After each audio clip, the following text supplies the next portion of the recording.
Hello, good people of YouTube. Mountbatten here, and today we are going over 5 tech lines that I believe you absolutely should grind before you depart Wood Warships for the final time. These 5 lines are doing pretty well in today's Wood Warships, in my humble opinion. Some of them, even though they might be a little bit older, have gotten some recent changes to them that have definitely made them more fearsome than ever. So these are my top 5 lines that I believe you should grind in Wood Warships. So let's go ahead and get on into it. Coming in at number 5, we have the Italian Battleship line. What a 180 this line has had in recent years. When the Italian Battleships first came out, they were an absolutely abysmal line to get through. SAP was an interesting munition type to give to ships armed with battleship caliber guns, and you can tell that the devs had one hell of a time trying to figure out how to balance, large caliber SAP. I mean, SAP normally in smaller caliber guns, like we had seen with the Italian cruisers, is absolutely devastating. But when you go from like a 203 millimeter shell to a 15-inch shell, 381 millimeter shell, that is quite the escalation in alpha damage and a penetration capability and such. So how in the world do you even begin to balance that?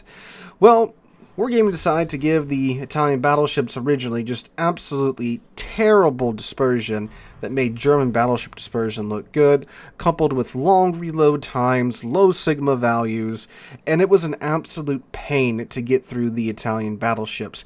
You would finally start to get into a decent ship with the Lepanto at tier 9, and the Colombo was considered to be pretty alright thanks to having 16 15-inch guns armed with SAP. But many, including myself, considered this line to be one you just wouldn't touch unless you had absolutely nothing else to grind. But then Wargaming started buffing the battleships. They slowly started to do one or two things, either increase their sigma slightly, decrease their decrease their reload time slightly, in many cases a combination of the two, which slowly over the years started to make the Italian battleships a bit better of a grinding experience. But then the Colombo finally got its unique upgrade, which allowed you to both decrease the dispersion of the main battery guns, and it gave you a buff to the reload time as well. So you get better dispersion, shorter reload on these 16 15-inch guns with the Colombo. And nowadays, if you have a Colombo with the unique upgrade, oh my god, there is very little that can really do anything in terms of survival against an accurate salvo of 16 15-inch SAP shells. It is not uncommon to see a unique upgrade Colombo just casually rip 25k HP off of an enemy ship, be it a battleship or a cruiser, because again, SAP doesn't really care. It's going to pin, it's going to do a ridiculous number of alpha damage to your ship, and you have 16 shells being thrown at you. It is absolutely terrifying now to see a Colombo on the enemy team, because they probably have the unique upgrade. Because someone that suffered through Colombo long enough, they were absolutely, foaming at the mouth waiting to get this unique upgrade. And now that they have it, they're using it, and they're abusing everybody that they come across.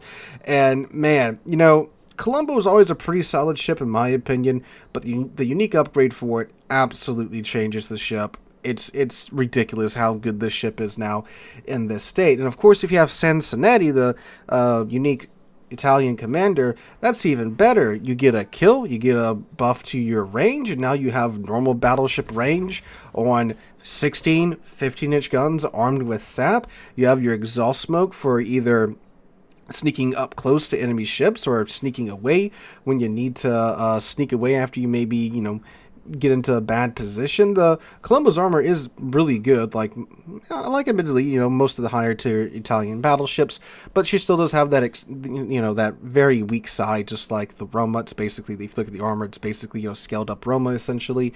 So, you still have that very weak side that you need to, try and not show, and the smokescreen definitely helps out with that.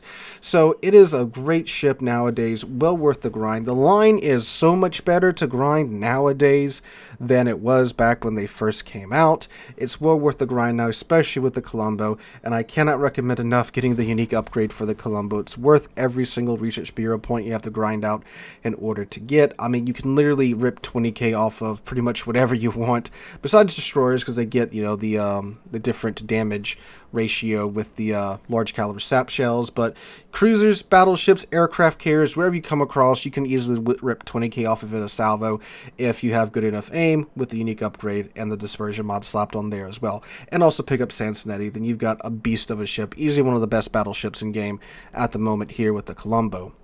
Alright, going on our way down now to number 4. We have the Pan-Asian Cruisers, mainly focusing on the Jinan. Now, the Pan-Asian Cruisers, the line in and of itself, it was an okay grind back in the day. Today, probably a little rockier with all the silliness we have going on at higher tier. The mid tier should still be relatively fine, but once you get to like tier 8 plus, again with some of the more interesting mechanics that have been introduced since the Pan-Asian light cruisers have been added into the game, a little rough there. But the Jinan has never been better. I mean, it wasn't that long ago that she received the her recent buffs with the increase to the damage of her main battery guns, the increase to the damage of her torpedoes, because the deep water torpedoes, I guess, weren't nuking players enough, and then, of course, the improvements to her shell characteristics, which makes it easier than ever now to farm down targets at range. It was a ship that I didn't really expect to get buffed anytime soon, and when they did, it was a pretty big surprise to me. And then I took her out, and yeah, oh yeah, she's way comfier to play nowadays than she was back in the day. And again, her torpedoes, those deep water torpedoes, they got buffed too. So now, when you launch this absolute wall of torpedoes in your Jinan, you're doing more damage per salvo, and if you are unaware, the Jinan does still have her torpedo reload booster. So she's kind of like poor man's Kitakami, but also infinitely better than Kitakami in every single way because she has usable guns and the torpedoes are quite good. I mean, with the Jinan, you can crap out 40 torpedoes in as long as it takes you to turn the ship around. So the trick is you dump your starboard set, turn around, dump your port set, pop the torpedo reload booster, dump the port set again, turn around, dump the starboard set towards whatever it is you just have irrational hate of, that you have to dump 40 torpedoes towards that one target. Basically takes the guesswork out of the torpedo, out of aiming torpedoes, because you are simply going to flood the entire area with torpedoes, with deep water torpedoes. So God help whatever poor battleship or two you send this, sea of torpedoes towards, because they're not having a good time after that. So the Jinan is a great area denial ship, because again, you can sit there, just crap out torpedoes left, right, and center. Then you can use your reload booster to crap out even more torpedoes left, right, and center. And not to mention, it is, an Austin, but Chinese at tier 10. So while it doesn't get the sap shells that the Austin does, it still gets HE. It's still a very nice fire starter. And again, her guns just got buffed, so you can either sit behind an island and farm to your little heart's content, use a smoke screen to, sit there and farm to your heart's content as well.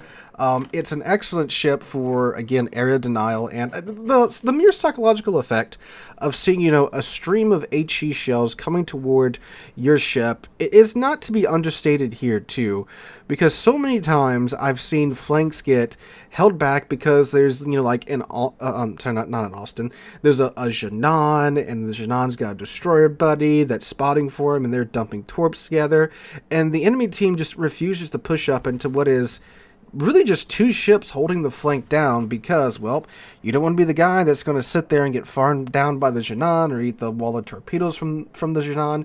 So it's a great ship for that. It is, of course, quite frail because it is, well, Chinese Austin, and the Austin's just an upscaled Atlanta. And if you've never ran across Atlanta before, Great firepower, but definitely no armor. And, sometimes no armor is for sure best armor with the Genon and these light cruisers in general. But it's a really nice ship right now. Great for murdering destroyers, especially again with the improved ballistics to the shells and now the buff to the alpha damage of the HE shells as well. Excellent for that. If played right, a very, very scary ship to come up against in today's World of Warships. But again, it does take a little bit of it's a really big learning curve if you haven't played these Atlanta-like ships before. That's why it's back here at number 4. And again, the grind, higher tier grind's a little rough nowadays, but the Genon definitely worth it in my opinion. All right, going our way down now to number 3, we have the French gun destroyers, the Kleber line. The Kleber line is a wonderful, wonderful gunboat line to go up. It is, well, the Kleber itself, in and of itself, is essentially a modern day Khabarovsk. It's a destroyer that can run around from long range and bully pretty much anything it comes across. And that's the French destroyer line thing. They're long-range gunboats. They've got really nice ballistics on their guns. They've got high top speeds, engine boost. The Kleber especially, I mean, good God, if you have you could have Brisk on the Kleber, won't really help, but if you're just trying to, get to the top speed, you got Brisk, you got the engine boost going, you were zipping across the map in absolutely no time in the Kleber thanks to its insane top speed when you're running again, the flag, the commander skill, the engine boost. Oh yeah, you're going to be zipping and zooming across the map in absolutely no time with the Kleber. But where that comes into play here with the French gunboat destroyers is you use your high speed and quick maneuverability with the engine boost up to just absolutely dance around the shells. You just play it through throttle, go full tilt for a couple of seconds, crank it back to half, crank up to third, go back to reverse, just keep a random pattern going, keep the enemy team guessing, and you will easily, have 2-3 million potential damage games easy in these French destroyers, all while in return you are farming down the enemy ships with your excellent guns. And when you get to higher tier, of course, you have the I win button with the reload booster, which turns the admittedly slow reload time of the Klebers and again the higher tier French destroyers into, well, more small-endy, Marceau-y guns where you get that, that brief burst fire capability with the reload booster, which is great for when you run across other gunboat destroyers. With the Kleber, you just push the button, you out DPM them. That's why I call it the I win button. You murder them, going about your day. So usually what you want to do with the Kleber and the French destroyers is that you target the enemy destroyers first, engage them at range, use again your speed and your great ballistics to your advantage, murder the destroyers, then you go after the cruisers again at range, bullying them with your guns and your speed, and then after the cruisers are dead, then you go after the battleships and farm to your little heart's content. It's a great line if you love gunboats. If you're maybe going up the Delny line and thinking hey, I really like the Delny line, try out the Kleber line. Oh, also of course they get the French damage saturation mechanic where in a very brief description, they take less damage because their ships get saturated faster, so you're essentially taking like half the damage you really should be taking in the French destroyers, which makes them quite survivable, quite a bit more survivable than your average destroyer, on top of their large HP pool as well. Most of them are quite physically large ships though, so do keep that in mind. Turning is not something you want to do a whole lot of because it slows you down. Again, just use that pure raw speed and acceleration deceleration capabilities with the engine boost running to really throw off the enemy team's shots. But again, great line, cannot recommend it enough. Alright, going on down now to our number 2 slot is the Italian cruisers, the Venezia line. Haven't really heard a whole lot from them recently, but when I was going through the Techlines, I was like, Venezia, we haven't really looked at Venezia in a minute. So I took her out, and she still has it in today's World of Warships. And in many ways is a cruiser line that you very well might really want to be playing in today's World of Warships. Now, it is a cruiser line that you still see plenty of these guys in game. I see Venezias all the time. And of course, the other cruisers in the tech tree. Probably for the reason that they are, for some reason, one of the cruiser lines that were gifted the submarine surveillance consumable, which is very strange when you look at it on the surface, because it's like the Venezia's, it's a second line cruiser, really. It does have pretty good armor, and again, the rest of the Italian cruisers by extension, until you know, I was going to say, you know, except for the mid-tier cruisers, but like all mid-tier cruisers just kind of explode when you look at them, right? But, you know, from tier 8 up, the Venezia line is a very well-armored cruiser line, which is great for, you know, dealing with other cruisers, but you do have to look out for battleship caliber guns, because, you know, now that you have armor and, you know, you're angled a little bit, oh look, the battleship AP can actually, you know, arm on your armor, and there goes a good chunk of your HP. That is true, but for engaging other cruisers, pretty well armored for that. But anyway, yeah, they are definitely a second line cruiser. They're not really meant to be up there, you know, face tanking and going toe to toe with other cruisers in the first, you know, handful of minutes in the game. But you still definitely want to be close enough to where you can use your sap guns, because these guys were the first full tech line to have sap shells, and they have sap caliber cruiser caliber guns, which are absolutely amazing for dealing with destroyers. The Venezia and, again, her lower tier counterparts are not ships destroyer players want to see on the enemy side.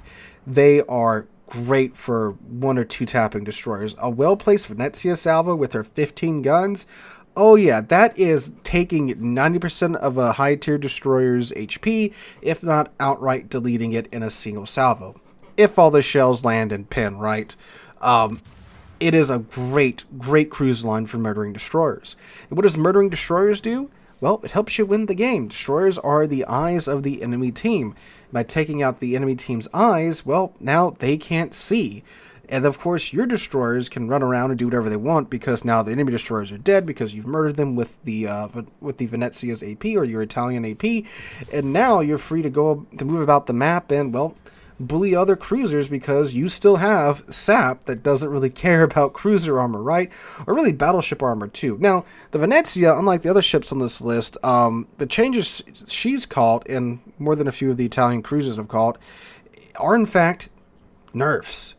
Because these ships were so crazy when they came out. If you went around for the clan battle season after Venezia came out, it was a terrible season. Everyone was running full teams of Venezias. You'd smoke up and just take turns trying to knock each other's Venezias out when your smoke was down. Terrible time. It sucked. You try to play against a team of Venezias, you get absolutely murdered. And normal ships. I mean, like, I vividly remember getting bullied in Stalingrad by a team of Venezias, with a single Venezia chucking me for like 20k HP. But again, you know, since then, you know, she's been nerfed. They nerfed her alpha and such, but still a really strong cruiser line today, and one that it kind of makes sense that it does get submarine surveillance, because it is still a second line cruiser. You know, it is more of a mid-range cruiser. It can do long-range stuff like you see in the background footage, because, you know, sure enough, I got up there a little bit too close, did help murder the destroyer at the start of the game, but, you know, I caught some battleship AP for my troubles, but I was still able to, you know, kind of hang back and do Venezia thing to contribute to the victory at the end of the day. So it is a mid-range ship that can do long-range things, but of course, mid-range, you know, second line, you're kind of up there where submarines are trying to sneak into, so you got the submarine surveillance consumable. That's definitely a big plus in today's World of Warships for sure. So a line that I would highly recommend you check out if you like mid-range cruisers, especially if you like murdering destroyers. AP is also still really solid on the Venezia line too. You catch a cruiser going flat broadside and you know you can citadel them, by all means load up AP, smack the citadel of the enemy ship, get your kill. Again, put Sansonetti on these ships too, get your extended range and all that jazz. So a line, again, I would highly recommend you guys check out. All right, coming in at number 1, we have the American Fattleship line, the Vermont line.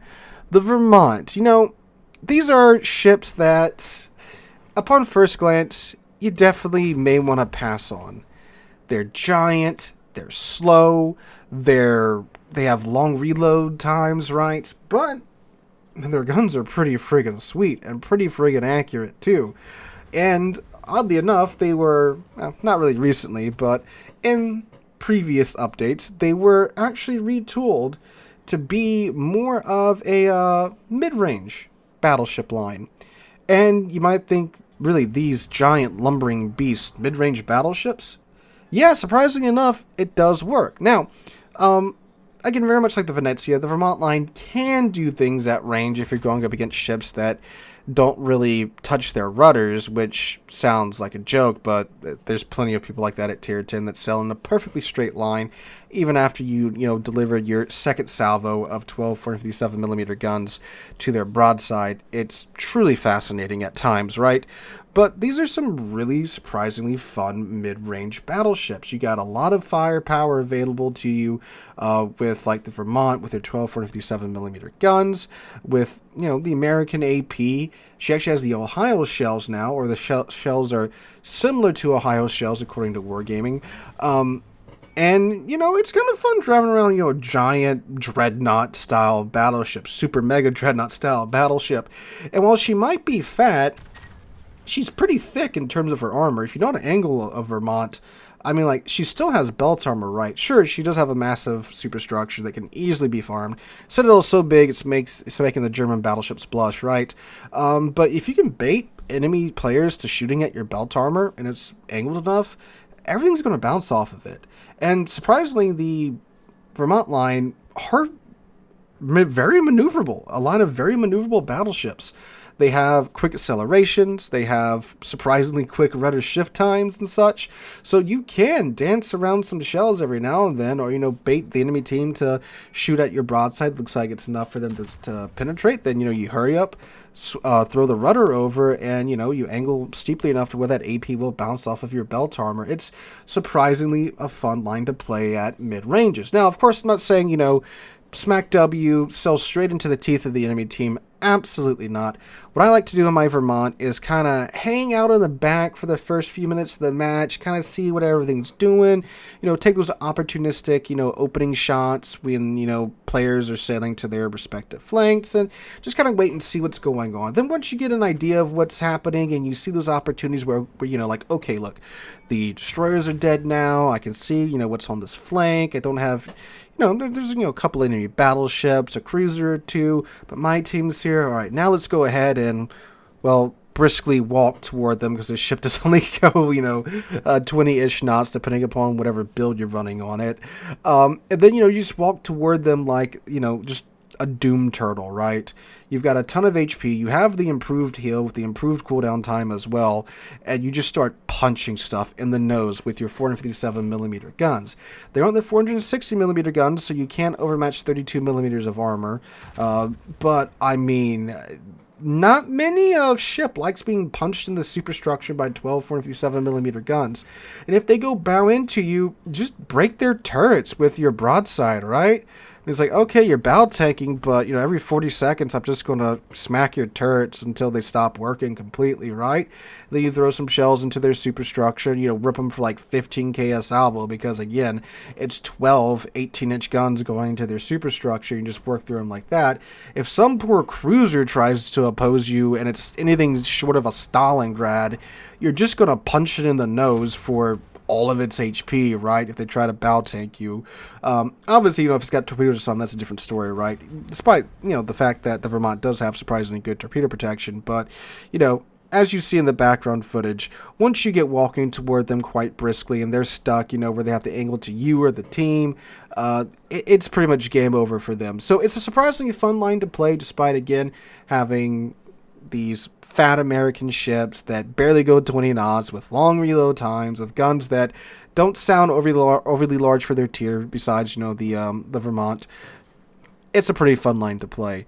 And surprisingly, the Vermont does show up in competitive quite a bit, because, again, its guns are just so friggin' good. And, again, too, if you have the unique commander for the Americans, Halsey, great ships to put Halsey on. So easy to get Confederate with the Vermont, right? And you get that boost to your reload time, so you get your 40-second reload time down that much faster. So, guys, those are my top 5 lines that you should definitely check out. You should definitely grind in World of Warships before you end your career here. I hope you guys enjoyed. If you did, make sure to drop a like, leave a comment, subscribe to the channel. All that jazz helps on the YouTube side of things. Hope you guys have a wonderful Monday and wonderful rest of your week. Hope to catch you guys in the next one.